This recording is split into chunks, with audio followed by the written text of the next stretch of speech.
My daughter was a jinx. The first word she ever spoke as a toddler was die. No one took it seriously at the time. But the very next day, her grandpa was hit by a truck and killed. When my daughter started kindergarten, her second sentence was, "The snow by the door is red." Her grandma went downstairs for a walk and was instantly killed by a flower pot falling from an upstairs window. Blood spilled everywhere, painting the white snow crimson. My husband was distraught. He wanted to get rid of our daughter. My daughter then uttered her third sentence. "Daddy, watch out for cars." My husband was terrified, not daring to step out of the house. But he tripped on a toy car in the living room, suffered a brain hemorrhage and died on the spot. I cried, begging my daughter to shut up, to stop cursing her own family.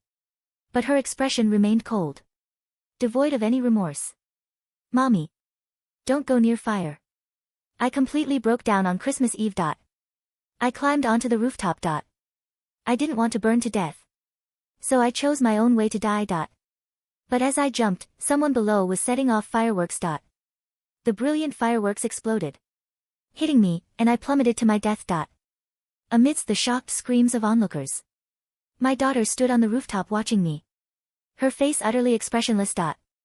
Even in death, I couldn't understand why the daughter I had cared for so meticulously would curse our entire family. When I opened my eyes again, I was back to the day my daughter first learned to speak. This time, I finally understood what was going on with my daughter's jinx. The moment I opened my eyes, I saw my 1-year-old daughter pointing at her grandpa and saying, "Die." At first, no one reacted. Grandpa was still affectionately teasing her. "What is my sweet little Lily saying? Call me Grandpa and Grandpa will give you candy." But Lily's small face remained cold and she repeated, "Die." A wave of fear and anger surged through me. I quickly clapped my hand over her mouth. "Don't say that word. How can you wish for Grandpa to die?" Lily struggled, muffled by my hand, and began to wail, her face turning red from holding her breath. My father-in-law Arthur quickly intervened. "She's just learning to talk, Sarah. Why are you getting so upset?" I pressed my lips together, my body trembling uncontrollably. "She's cursing you." Arthur paused, then laughed. "What are you talking about? She's so young. How could she possibly know what die means?" I didn't know how to explain, so I could only tell Arthur to be careful when he went out these days, especially to watch out for cars on the road. Arthur said he understood, but he didn't take it seriously at all. I repeated the warning to my husband, David, who also laughed at me, saying I was overreacting. He looked at Lily, tenderly saying our daughter was anything but a jinx. He even tried to comfort me. "Sarah, are you having postpartum anxiety? Maybe you should take a break and let my parents take care of Lily for a while." A sudden chill ran through me. I immediately shook my head, "No. Absolutely not. What if Lily cursed someone else when I wasn't around?" But a sliver of hope remained in my mind. What if the previous incidents were just accidents? I hadn't let Arthur leave the house for days, and I'd even put away all the toy cars. I was terrified of a repeat of what happened to David in my previous memory. After a few days at home, Arthur got bored. "I'm just going for a walk in the garden downstairs. Don't you worry about it." I warned him repeatedly not to go anywhere near cars. But Arthur still had an accident. He missed a step while going down the stairs, tumbling all the way down. His head landed precisely on a protruding nail. Arthur died on the spot. When the ambulance arrived, they immediately called the funeral home. My mother-in-law, Martha, knelt beside Arthur, sobbing uncontrollably. How could this happen? But her usually kind husband was gone forever. Unable to hear her cries, David rushed back from work. His eyes immediately red with tears. He calmly contacted relatives and friends, preparing Arthur's funeral. I held my innocent daughter, overwhelmed by guilt and self-blame. But Lily remained perfectly innocent, as if nothing had happened. I pinched her cheek, making her look at me. "Lily, tell Mommy. Why did you say that word? Why did you have to curse Grandpa?"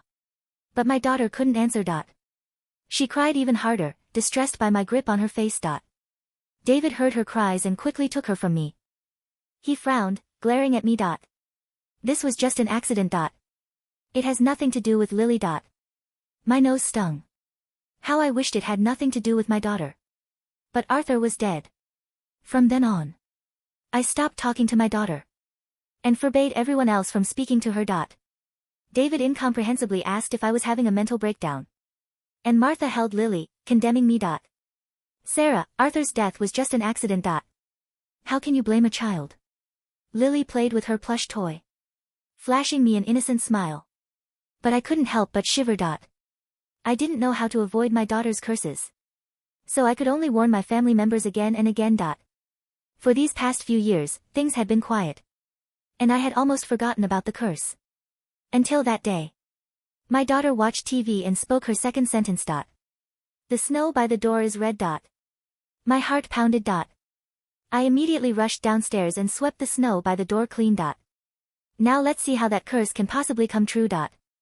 But David's urgent call came through. His voice was choked with tears. Get to the neighborhood entrance. My mom had an accident. My hands trembled as I locked Lily inside the house.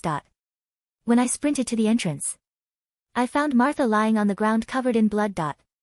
The bag of salt she just bought was scattered across the ground, glinting like fresh snow under the sun.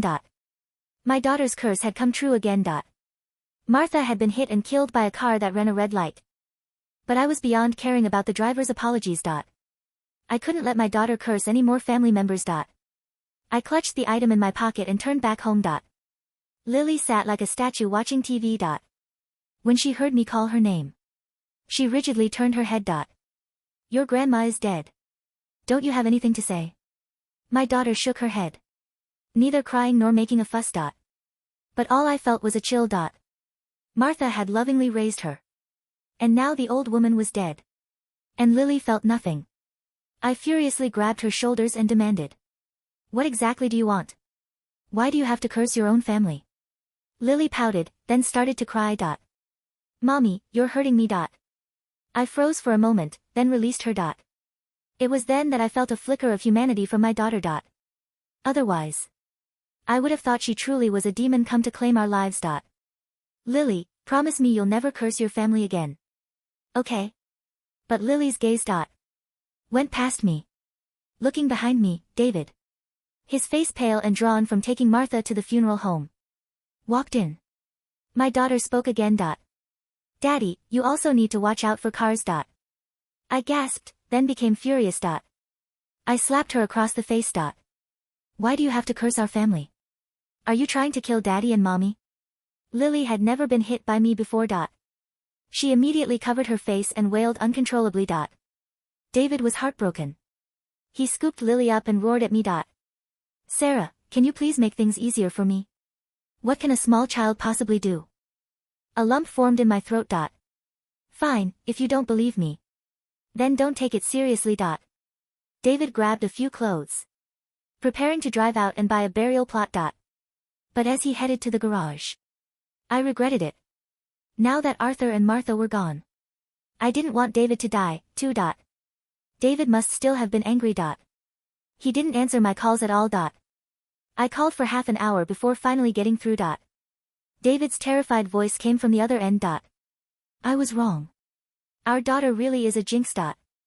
My brakes failed. Sarah, hurry and save me. By the time I rushed there and got David to the hospital, the doctor told me he needed an amputation to save his life. I immediately agreed.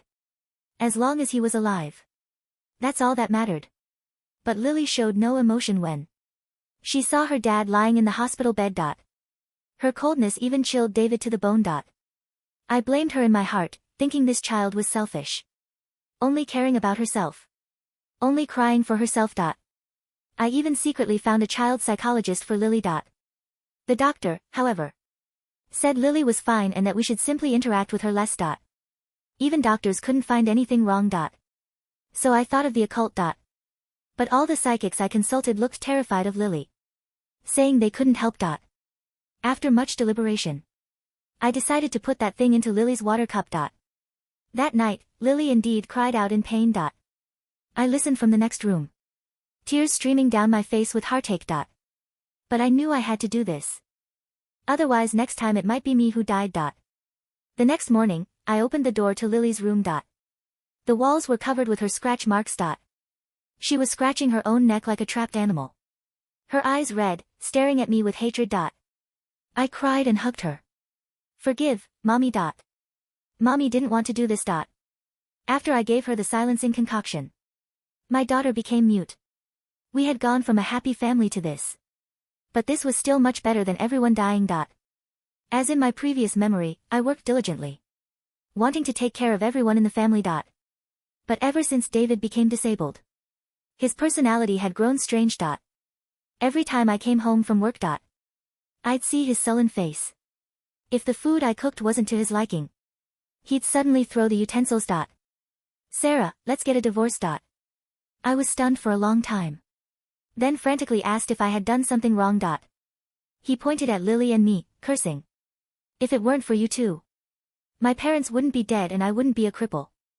I was consumed by guilt, begging him not to leave us. Mother and daughter. I pulled Lily over, wanting her to apologize, too. But Lily immediately shook off my hand and ran back to her room. I cried and hugged David. I only have you. Please don't leave us, okay? David was silent for a moment, then hugged me back, suppressing a low growl. Why? What did we ever do to her? I also didn't know why my daughter would curse us. What did we done wrong? Lily treated David and me like enemies. But I had forgotten one thing. She couldn't speak, but she could write. While cleaning Lily's room, I found her writings in a diary. Daddy and Mommy, don't go near fire. Watch out for burning to death. I clutched that piece of paper, feeling as if all my strength had drained away. I didn't understand why my daughter would curse us. My previous memory, even when she killed my whole family, I didn't blame her. Was it really karma from my previous life? Was she here to take revenge on me? David wheeled himself in. When he saw the diary in my hand, his face immediately turned white. Lily came home from school, seeing us looking at her diary. She angrily snatched it and tore it up. David's face turned red with rage. He pointed at his legs and yelled. Isn't it enough that you crippled me? What else do you want to do? Burn your own parents to death? Lily looked at us with hatred, then pointed to her throat. My heart tightened and I guiltily said, Lily, Mommy did it for the family's well-being. I had to. Nat, why are you explaining to her? You're right, she's a demon sent from heaven to torment us. If I could choose, I'd rather not have this daughter. Lily scoffed, turned and walked out the door. I worriedly wanted to chase after her, but David called me back. His hands tightly gripped the armrests of his wheelchair as he snarled. How long do you plan to indulge her? Will you only be satisfied when she kills us all? I stammered, lowering my head. After all, she's our child. What can I do? Cruel glint flashed in David's eyes. Sarah, we can have other children, but this demon will kill us eventually. For some reason, my heart felt empty. A sharp ache. David continued. I've secretly asked a psychic, and there's only one way to break the curse. David swallowed hard. That is to give the curse back to her. I almost lost my balance, directly knocking over the glass of water on the table. The clatter startled me. I instinctively objected. This is our daughter. How could I burn her alive? David grabbed my hand soothingly. Sarah, do you want her to kill you? Even if she kills our whole family, fine. But what if she goes out into society and harms others? This made me hesitate. I didn't know if my daughter was truly a legendary sociopath. I didn't even know how she was cursing us. But I didn't want more innocent people to die because of her. Finally, I reluctantly agreed to David's suggestion. After Lily returned, I gave her a sleeping pill. I quietly turned on the gas stove in the kitchen and sealed all the doors and windows. David was in the room packing suitcases, his face unable to hide his joy. We finally don't have to live in fear anymore. I forced a smile and helped him pack, until I saw a family photo. I froze on the spot, trembling violently. I understood. I finally understood why my daughter cursed our entire family. I froze on the spot, trembling violently. I understood. I finally understood why my daughter cursed our entire family. The photo in my hand was innocuous at first glance, It was taken on Lily's first day of kindergarten, the day Martha died. David had taken the picture of Lily standing by the front door, her backpack too big for her small shoulders. But it wasn't Lily I was looking at. It was the window behind her. The sunlight hit the glass at a perfect angle, creating a mirror-like surface that reflected the upstairs window, the window directly above where Martha had been walking. In the reflection, the flower pot wasn't falling. It was being pushed. And the hands pushing it belonged to David. My breath hitched, turning into a jagged shard of ice in my throat. I looked closer, my eyes straining against the glossy paper. David was supposed to be at work that day. He had arrived, rushing back, only after the ambulance came. But the reflection showed him clearly, his face contorted in a grimace of effort, shoving the heavy ceramic pot that would crush his own mother's skull. The pieces slammed into place with the force of a physical blow. Grandpa, die. Lily hadn't been wishing death upon him. She had been sitting on the floor, playing, when Arthur had his accident on the stairs. She must have seen David grease the step, or perhaps loosen the carpet runner. Daddy, watch out for cars. She hadn't cursed him. She had seen him tampering with the brakes of our sedan, the brakes intended to fail when I drove it. But in his panic to get to the funeral home, or perhaps pure karma, he had taken the trapped car himself. And the red snow. She saw the blood before it happened because she saw her father waiting at the window. Lily wasn't a jinx. She was a witness. A witness I had silenced. A witness I had poisoned. A witness I was currently gassing to death. Sarah. David's voice called out from the bedroom, impatient. Is it done? Do you smell the gas yet? Panic, cold and sharp, flooded my veins. I looked at the kitchen stove. The hissing sound, once a comfort that promised an end to the madness, now sounded like the breathing of a predator. I turned the knobs off. My hands were shaking so hard I nearly broke them. Sarah. David yelled again. Coming. I choked out. Just saying goodbye. I ran to Lily's room. The door was locked from the outside, my doing. I fumbled with the key, sweat stinging my eyes. When I threw the door open, the smell of gas was already faint in the air. Lily lay on her bed, her eyes open, staring at the ceiling. The sleeping pill had made her groggy, but she wasn't out yet. When she saw me, she didn't flinch. She didn't reach for me. She just looked at me with that profound, hollow resignation that broke my heart into a million irreparable pieces. I had destroyed her voice to save a monster. Lily, I whispered, rushing to the bed. I scooped her up. She was dead weight, limp and unresponsive. I'm sorry. Baby, Mommy is so sorry. She didn't react. She couldn't speak, thanks to the poison I had fed her. She pointed a trembling finger toward the window, then made a writing motion in the air. Fire. No, I sobbed, clutching her to my chest. No fire. We're leaving. I moved to the window, intending to climb out, but it was nailed shut. I had done that. I had sealed us in this tomb. From the hallway, I heard the squeak of rubber wheels on hardwood. David. Sarah. His voice was closer now. Low.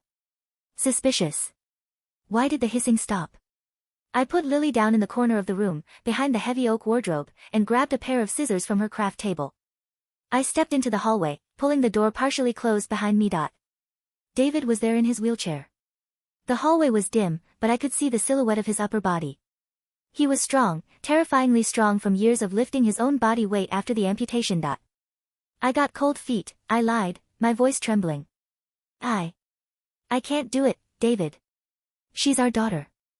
David sat perfectly still. The shadows hid his eyes, but I could feel his gaze crawling over me. Sarah, he sighed, a sound of exaggerated disappointment. We talked about this. She's not human. She's a vessel for something evil. She saw you, I blurted out. I couldn't hold it back. The rage was rising, choking me. The photo. The reflection. She saw you kill your mother. Silence stretched between us, heavy and suffocating. The air still smelled faintly of the gas I had released. David didn't gasp. He didn't deny it. He slowly rolled his wheelchair forward, into the patch of moonlight spilling from the living room. His face was calm. Smiling, even. Took you long enough, he said softly. My blood ran cold. Why? Why? He laughed, a dry, rasping sound. Do you know how long I waited for that old man to die? The inheritance was supposed to be mine when I turned 30. But he just kept living. Spending my money. And Martha? She was going to donate the rest to the church. My money, Sarah. You killed them for money. I screamed. You killed your own parents for cash. And for us, he roared back, his calm facade cracking. For this house. For your comfort. And then that little brat started babbling. Die. She saw me loosen the railing. She has eyes like a hawk, that one.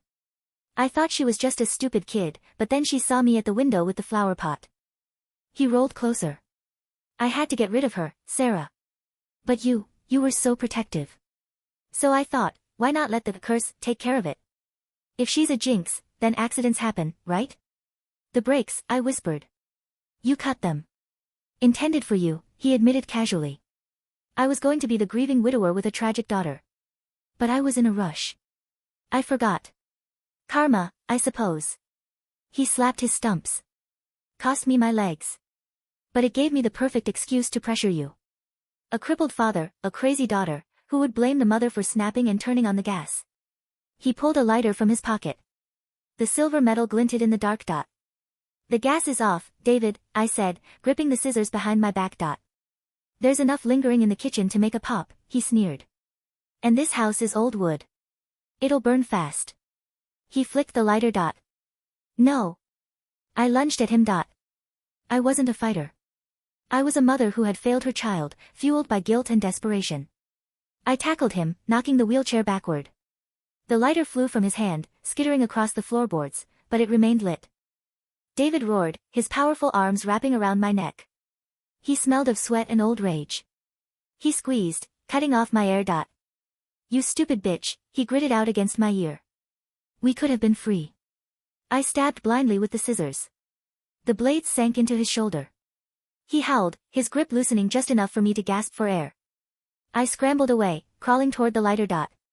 The flame danced on the rug. The vapors in the air caught. It wasn't an explosion like in the movies. It was a whoosh, a sudden, violent expansion of heat and pressure. The kitchen doorway erupted in a sheet of blue and orange flame. The force knocked me sideways against the wall. Lily. I screamed. The fire spread with terrifying speed, licking up the curtains and the wallpaper. The jinx had warned us. Mommy, don't go near fire. She knew. She had always known this is how it would end. David was struggling to right his wheelchair, but the fire had cut him off from the front door. He looked at me, his eyes wide with sudden, animalistic fear. The arrogance was gone. Sarah. Help me, he screamed. Don't leave me.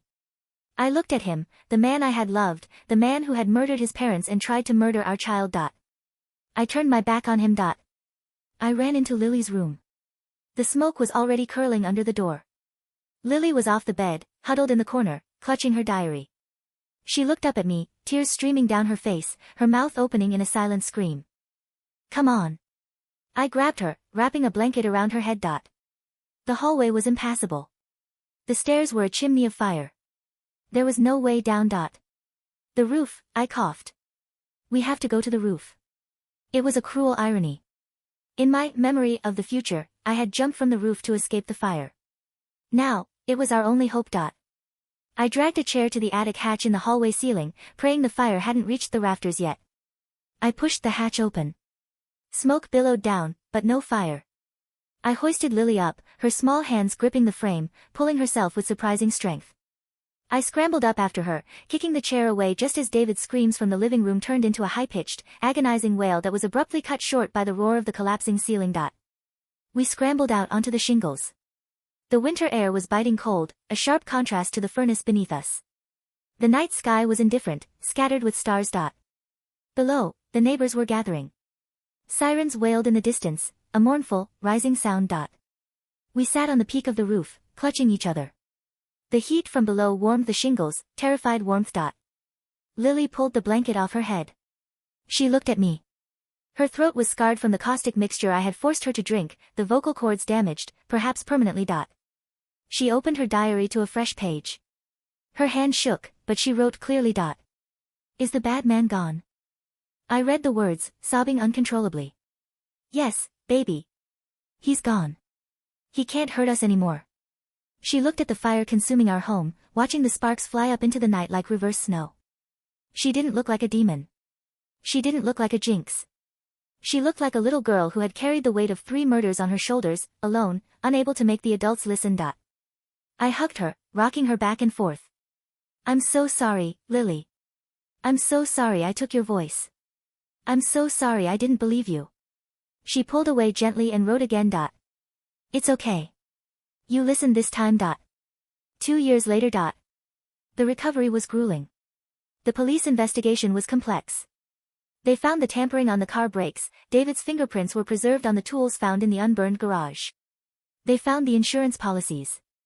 They pieced together the trail of bodies. I was cleared of suspicion regarding the fire, though the guilt of what I did to Lily's voice would effectively be my life sentence.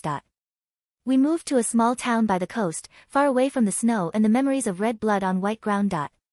Lily is 9 now. She communicates through sign language and a tablet that speaks for her. She is popular in school, surprisingly. Children are adaptable, they don't fear her silence, they find it interesting. But the curse, or rather, the gift, didn't leave with David. I was in the kitchen, chopping vegetables for dinner, when Lily walked in. She had a strange look on her face. Not the cold, detached look from her toddler years, but a look of urgent concern. She tapped her tablet. The synthesized voice spoke. Mom. Don't go to the bank tomorrow. I froze, the knife hovering over a carrot. My heart hammered against my ribs. The trauma response was immediate, sweat on my palms, a ringing in my ears. I turned to her. Why, Lily? She signed rapidly, her hands moving with grace. I saw a man. He has a gun. He is angry at the money people. I put the knife down. I walked over to her and knelt, taking her hands in mine. In the past, I would have slapped her. I would have silenced her. I would have tried to change fate by brute force or ignored it until tragedy struck. Okay, I said, my voice steady. We won't go to the bank. And we will call Detective Miller. Lily smiled. It was a genuine, warm smile that reached her eyes. We called the police. I gave an anonymous tip about a potential robbery. The next day, on the news, they reported the arrest of a man carrying a concealed shotgun outside the First National Bank. No one was hurt. I watched the news report, then looked at Lily, who was doing her homework at the table. She wasn't a jinx. She never was. She was a guardian. She looked up, catching my stare. She tapped her tablet again. Mom. Yes, honey. The pot on the stove is boiling over. I laughed. I actually laughed. I rushed to the stove to turn down the heat. It was just water. Just pasta. But as I stirred the pot, I glanced at the small whiteboard on the fridge where we wrote grocery lists. Lily had doodled something in the corner earlier that morning.